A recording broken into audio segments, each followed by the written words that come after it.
What's up, everyone? Welcome back to the channel. Today, we're reacting to an ESPN debate about the NFC Championship game between the Seattle Seahawks and the Los Angeles Rams. This is a huge playoff matchup, a lot of pressure, and a lot of strong opinions flying around already. Before we get into the reaction, don't forget to like the video and subscribe to the channel for more NFL Reacts. Rams and Seahawks square off in the NFC Championship game in their third meeting of the season. Rams won the first matchup 21-19 in Week 11. Seahawks won the rematch 38-37 in overtime in a thriller in Week 16, due in large part to 3 successful two-point conversions. Take a look at this. In 2 games against the Rams this season, Sam Darnold threw 6 interceptions, just 2 fewer than what he had against every other team he faced this year. Additionally, Darnold threw just 2 touchdowns, and his total QBR dropped significantly when playing the Rams. Back here with CC, Jeff Saturday. Sam Darnold struggles against the Rams. How big of a deal is that heading into the weekend? It's a huge deal. I mean, you're seeing games. You saw C.J. Stroud and what he, how good that Houston Texans defense played, and it wasn't the quarterback can't put you behind and create problems for your team in the playoffs. That's the bottom line. And so Drake May put the ball on the ground, which kept him in the game. This is a big deal. And you think about Sam Darnold and how the Seahawks want to play. They want to limit the exposure. Now, can he do it? I fully believe Sam Darnold can do it. Can he make the play? Can he score? Absolutely. But their style of winning reminds me so much of Philadelphia last year. If they can play great defense, if they can run the ball, and it's exactly what they did against San Francisco, right? They ran the ball 13. I think they threw it 17 or maybe less. And so they didn't ask a lot. Now, you still have to be efficient. You can't put the ball on the ground. You can't turn it over. But they don't want this to be a shootout with the Rams. They want this to be a game that they play it tight to the vest, play it tough, be physical, be dominating. And the truth is, the Seahawks were committed to the run the whole season. They weren't efficient at it. They have gotten efficient at it. I mean, Walker has been lighting up. I know Charbonnet is gone for the season because of the ACL, but this team got very efficient in their run game. They're going to look for that against the Rams because Chicago was efficient in the run game. Not great, but efficient, which limits the exposure on the QB. CC, is it a small sample because it's just 2 games, or is it a big problem considering it's the same team he's been struggling against all year? No, I'm not worried about it, and I think in large part because Sam Darnold exercised those demons in overtime in Week 16. And you said that Seattle doesn't want to get in a shootout with the Rams. Why not? They already won a shootout with the Rams.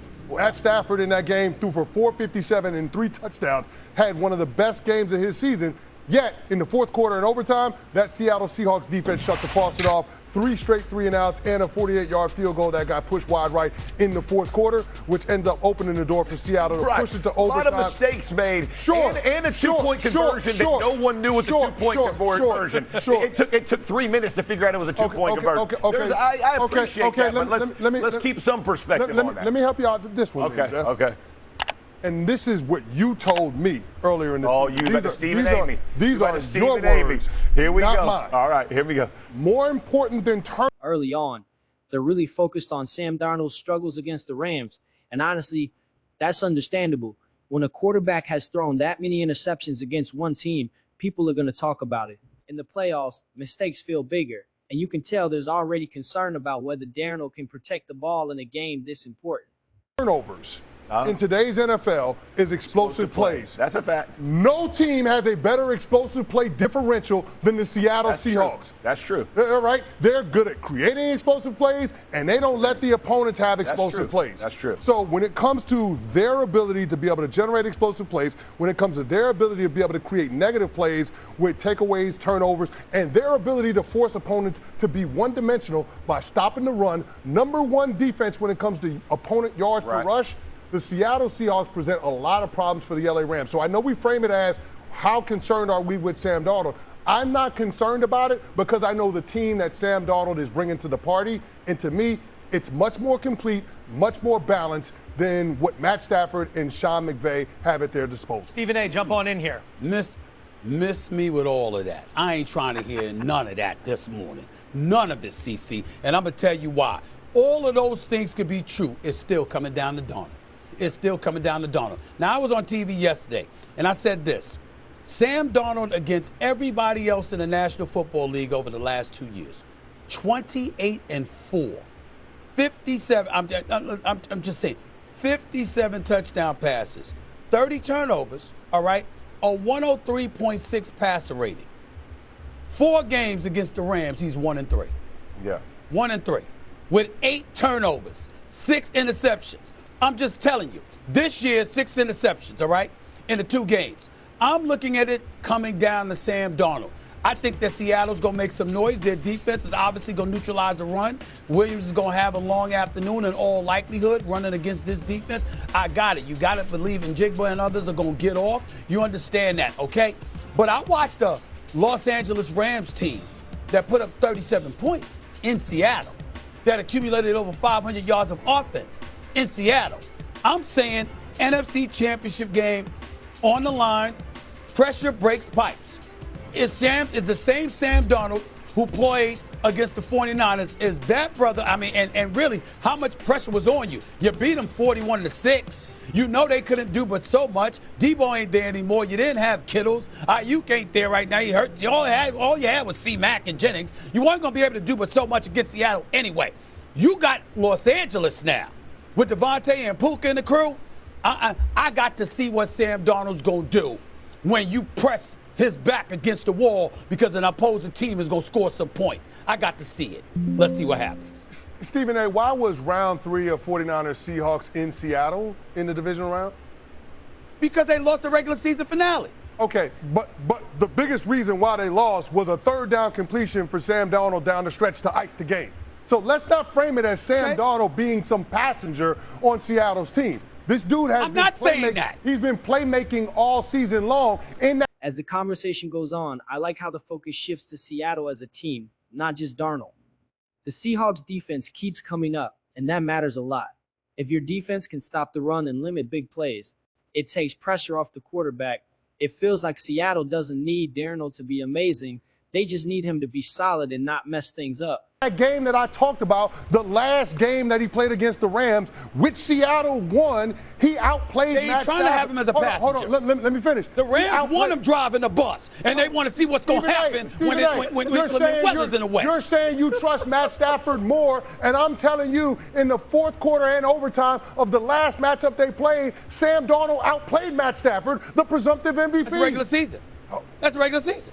That's regular season. I ain't going by that. Listen, let me ask you this question. You see Sam Darnold last year against the Rams in the playoffs when he got sacked about 9 times? Did you see him? But Stephen A., that's what you're anchoring on. You're anchoring on Sam Darnold and what we saw last year against the Rams when he showed you something completely different throughout the regular season well, this year. You anchoring on what you see this regular season. Yes, because I'm saying the players are different. You know. Oh, you go back to what happened when the Detroit Lions cooked them in Week 18 of 2024. Are the playoffs different, And guess what? And you would know. Well, he gave you something different. He won his first playoff game last week. He's done something that you've never seen before, which is him winning a playoff game. Hold up. He threw 17 passes. It's the Niners. And he didn't have to throw a pass in the 4th quarter. Agreed. I got it. Okay. But that is reflective of the team that he has around him. I agree with that. This is what I would say. My biggest concern of the Seahawks would be him playing poorly will keep the Rams in this game. If you look at his 2 games against it, you and I both know it was a very improbable win that they came back and beat the Rams the last time they played them. What were they down? 16? I forget what they were. They were down significant. Yeah. Everything went their way. And again, he did play well to make that happen. My question to you is this. They would not have been in that game if it wasn't for mistakes that are made. The issue in the playoffs is if your quarterback makes mistakes to keep him in the game, to keep the Rams in the game, that is trouble for you. He plays a clean game. Seattle's a better team. You and I both. If you stack them up the rest of the way, you would feel like they're the better. The difference is, will Darnold play mistake-free football and be smart with the ball and protect? Listen, my biggest concern about the Seattle Seahawks ain't Sam Darnold, it's Zach Charbonnet, their short yardage goal line expert back, being out. You're talking about somebody with 12 touchdowns on the season, not having him for the rest of the playoffs. That's a big deal. We're going to leave it there. That was great stuff. One thing I'd say that's in Darnold's favor, Rams are limping in here. They had to empty the tank against Carolina. Then they had to empty the tank in overtime in Chicago. That's a lot to put on a team. And then you're going to Seattle, who had a bye week, and then also kind of got to coast through the Niners. Yeah, it's a great spot for the Seahawks.